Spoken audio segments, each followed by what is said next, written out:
आर्यन और अनुप्रिया का नाम सुनकर अजय की शक्ल बिगड़ने लगी। ऐसा लग रहा था कि जैसे अजय चाहता ही नहीं था कि ये लोग उसके विला में आए। इधर आर्यन और अनु उसकी इस हरकत से परेशान हो रहे थे। वो दोनों समझ नहीं पा रहे थे आखिर अजय को गेस्ट चेंज होने से प्रॉब्लम क्या है। आर्यन ने अजय से पूछा, एनी प्रॉब्लम? अजय ने आर्यन के सवाल का कोई जवाब नहीं दिया। बहुत देर तक अपने मन में वो कुछ बड़बड़ाता रहा और फिर सिचुएशन को समझकर चुप हो गया।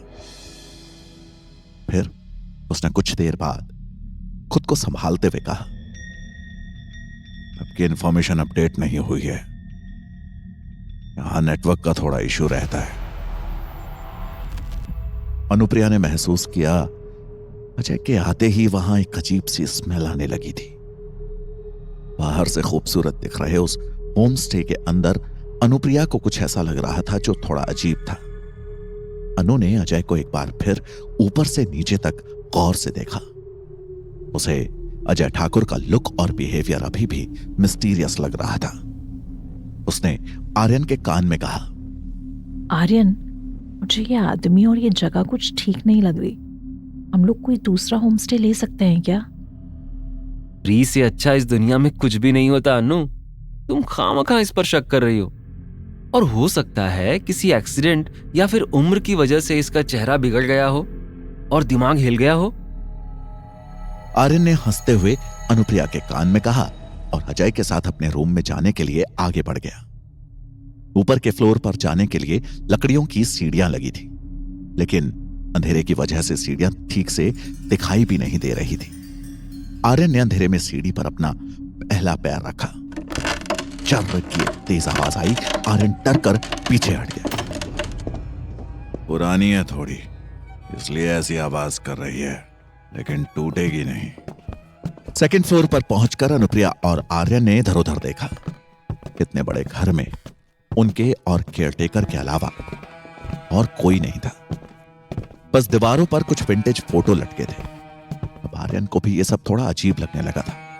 उसने थोड़ा झिझकते हुए अजय से पूछा, ये जगह इतनी सुनसान और ऐसी क्यों लग रही है, जैसे यहाँ सालों से कोई नहीं आया हो।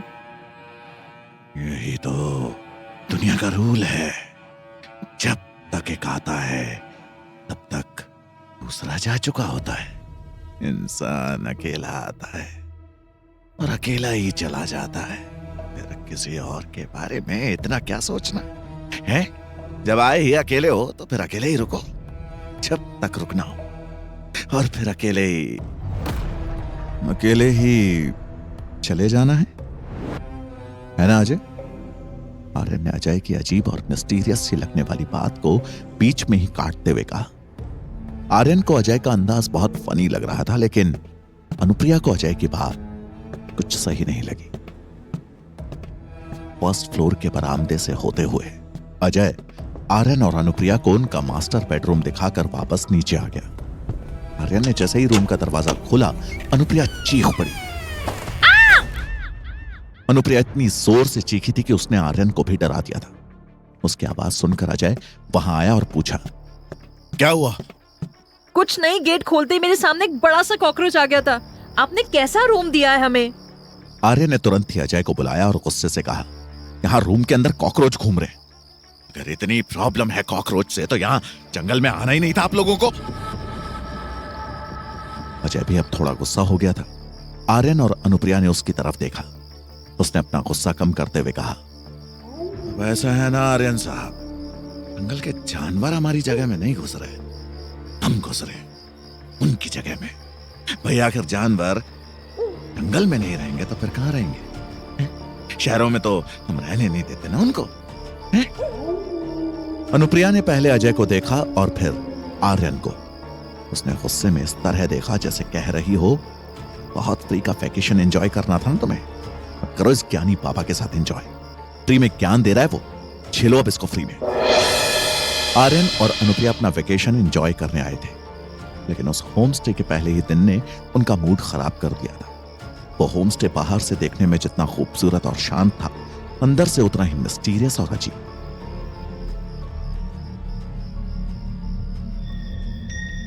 आर्यन और अनुप्रिया को अपने रूम के अंदर आए हुए अभी आधा घंटा भी नहीं हुआ था कि अनुप्रिया की वहां से वापस जाने की इच्छा होने लगी। रूम के अंदर से आती अजीब सी स्मेल, हॉन्टेड प्लेस जैसा सन्नाटा और अजय जैसे केयरटेकर को देखकर अनुप्रिया को अंदर ही अंदर घुटन और बेचैनी होने लगी। आर्यन सफर की थकान मिटाने के लिए फ्रेश होने वॉशरूम में चला गया। अनुप्रिया रूम में अकेली बैठी थी। यहां आते टाइम अनु कितनी खुश थी, लेकिन इस होम स्टे में आने के बाद उसको ऐसा लग रहा था कि जैसे वो वेकेशन मनाने नहीं बल्कि किसी के मातम में आकर बैठ गई हो।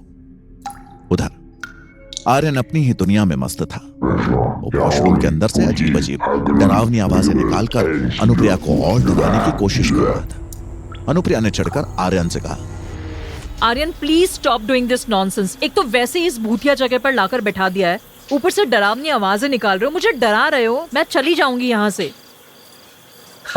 ये भूत सब मन का भ्रम होता है अनु। अगर हम डरते हैं तो हमें खुद की परछाई भी भूत लगने लगती है, लेकिन रियलिटी में ऐसा कुछ नहीं होता है अनु। आर्यन वॉशरूम के अंदर से ही अनु को समझाने की कोशिश कर रहा था। अनु ने उससे कहा, अच्छा ठीक है बाबा, नहीं डरूंगी, लेकिन प्लीज तुम जल्दी बाहर निकलो, ये अकेले बहुत अजीब लग रहा है। आर्यन के समझाने के बाद अनुप्रिया अपने दिमाग को शांत रखने की कोशिश कर रही थी। उसने अपना माइंड डाइवर्ट करने के लिए अपना फोन जैसे ही उठाया, उसमें नो सिग्नल का नोटिफिकेशन देखकर वो और बेचैन होने लगी। उसने अजय के पास जाने का फैसला लिया और उससे इंटरनेट का पासवर्ड मांगना चाहा। वो जैसे ही नीचे वाले फ्लोर पर पहुंची, वहां उसे अजय देखा। उसने अजय से कहा, सुनो ना, मुझे यहाँ के इंटरनेट का पासवर्ड चाहिए। सूखे गुलाब। पर गुलाब तो यहाँ के खिले हुए हैं। सूखे गुलाब यहाँ के इंटरनेट का पासवर्ड है। अनु को उसका बिहेवियर और भी तंग करने लगता है, पर वो इग्नोर करके अपने रूम में आ जाती है। अब इंटरनेट कनेक्ट होने से अनु थोड़ी खुश थी, क्योंकि अब वो रील्स देख के अपना दिमाग डाइवर्ट कर सकती थी। रील्स देखते देखते अनु उसमें इतना खो गई थी कि उसको यह भी याद नहीं रहा कि वो कहां बैठी है और उसके आसपास क्या हो रहा है। तभी अचानक अनु को ऐसा लगा जैसे एक काला साया उस रूम की दीवार पर बहुत तेजी से गुजरा। अनु ने जल्दी से अपना मोबाइल बंद किया, लेकिन अपना सर उठाकर इधर उधर देखने की उसकी हिम्मत नहीं हो रही थी। उसको याद आया आर्यन वॉशरूम के अंदर था, लेकिन अब वॉशरूम के अंदर से आर्यन और नल दोनों की आवाज बिल्कुल बंद हो गई थी। नल से बूंद बूंद टपकता पानी अनुप्रिया के दिल की धड़कनें बढ़ा रहा था। उसकी नजर अभी भी मोबाइल की ब्लैक स्क्रीन पर ही थी। अनुप्रिया ने डरते हुए आवाज लगाई, आर्यन प्लीज, मुझे बहुत डर लग रहा है, जल्दी बाहर निकलो प्लीज। लेकिन आर्यन ने कोई रिस्पॉन्स नहीं दिया। कमरे में फैला सन्नाटा और नल से टपकते पानी ने अनु के दिल की धड़कनें और बढ़ा दी थी। तभी अनु ने अपने मोबाइल की ब्लैंक स्क्रीन पर देखा, वो काला साया उसके सिर के ऊपर ही खड़ा था। उसको देखते ही अनु जोर से चीख पड़ी। आखिर क्या था उस काले साए का राज, और क्या चाहता था वो अनु से? जानने के लिए सुनते रहिए सूखे गुलाब के अगले एपिसोड्स।